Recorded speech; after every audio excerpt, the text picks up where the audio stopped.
Bien sûr, notre entourage a tout fait pour m'aider.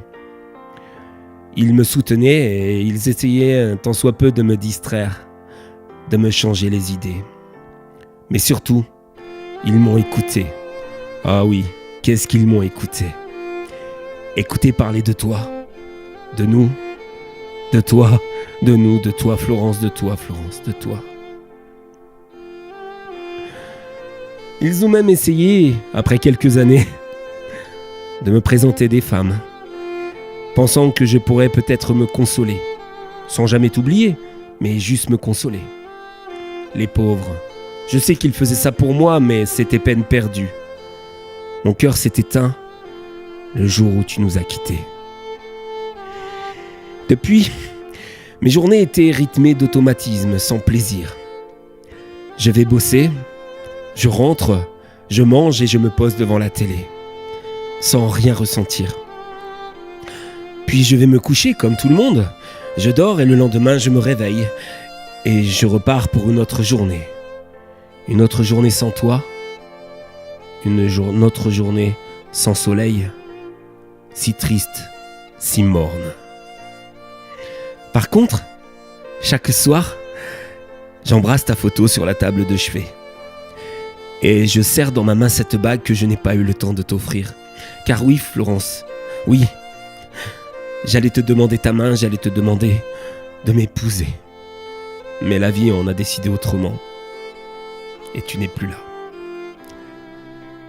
Chaque journée se ressemblait. Jusqu'à il y a 2 semaines de cela.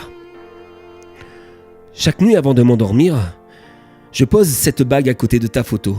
Et un matin, je l'ai retrouvée à terre. J'ai bien sûr pensé que je l'avais fait tomber moi-même pendant mon sommeil. Mais ça a recommencé 3 matins de suite.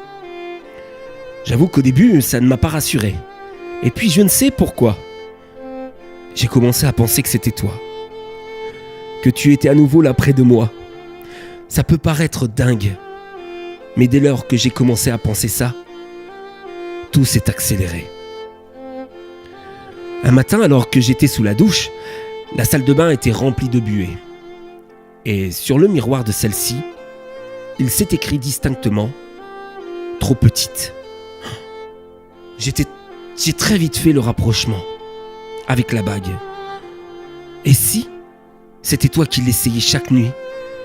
Et comme si celle-ci ne restait pas sur ton doigt, parce qu'elle ne rentrait pas, elle tomberait à terre.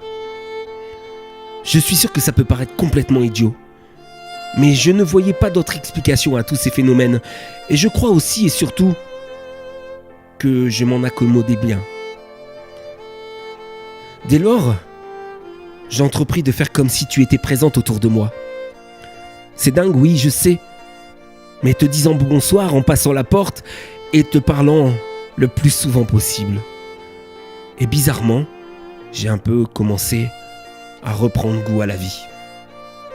Le plus fou, c'est que tu as commencé à me répondre, par des faits. Je te demandais par exemple si le programme télé te plaisait, et que si ce n'était pas le cas, eh bien tu pouvais changer de chaîne, et parfois ça zappait, sans que je ne touche à la télécommande. Je ne saurais comment te dire à quel point cette idée de me trouver à nouveau près de moi me refaisait vivre. D'ailleurs, les gens qui m'entourent ont vu la différence de suite. Je souriais à nouveau et semblais plus heureux. Bien sûr, ils ont dû penser à autre chose, me voyant peut-être enfin remis ou tout simplement démarrant une autre histoire avec une nouvelle femme. Les pauvres, s'ils savaient à quel point ils se trompent, à quel point ils sont à côté de la plaque, mais surtout à quel point aussi ils ne pourraient pas comprendre ce qui se passe ici. Finalement, je partais le matin en étant pressé de rentrer chez moi le soir, car chez moi je savais que j'allais te retrouver. Ça peut paraître fou, mais c'est pourtant tout ce que je ressens. Te parler, te sentir là, même sans savoir que tu puisses me répondre, ça me réconfortait quand même, tellement. Hier matin, par exemple, fait étrange, alors que j'allais prendre une chemise, tu l'as fait tomber. J'ai compris là que tu n'aimais peut-être pas celle-ci, et j'ai donc changé. C'est fou. En plus, incroyablement, j'ai le sentiment que tu progresses de jour en jour. Cette espèce de communication avec moi, de là où tu te trouves, eh bien on dirait que tu arrives à faire avancer celle-ci. Hier soir, avant d'aller me coucher, je me suis mis à penser à tout ce qui est arrivé depuis quelques jours, à ta présence à nouveau près de moi. Et si l'amour pouvait finalement être assez fort pour réunir des âmes inséparables? C'est peut-être ce qui se passe. Notre amour était hors du commun. Et du coup, même après ta mort, il ne pouvait pas s'éteindre. Il ne pouvait que continuer, même s'il aura fallu attendre 11 années. Demain soir, Florence, je vais tenter de rentrer en contact avec toi. À travers une planche de Ouija, je ne sais, c'était pas très original et je n'y connais rien. Mais il faut que j'essaye. Et comme je ne vois pas d'autre moyen pour y arriver, et puis, comme tu es là, j'en suis sûr, tu vas m'aider. Allez Florence, vivement demain. Il est temps que j'aille me coucher, mon amour, pour être encore plus vite à ce jour. Mais, oh mon Dieu, je sens les draps bouger. Comme si tu te couchais à côté de moi. Oh, ça fait drôle.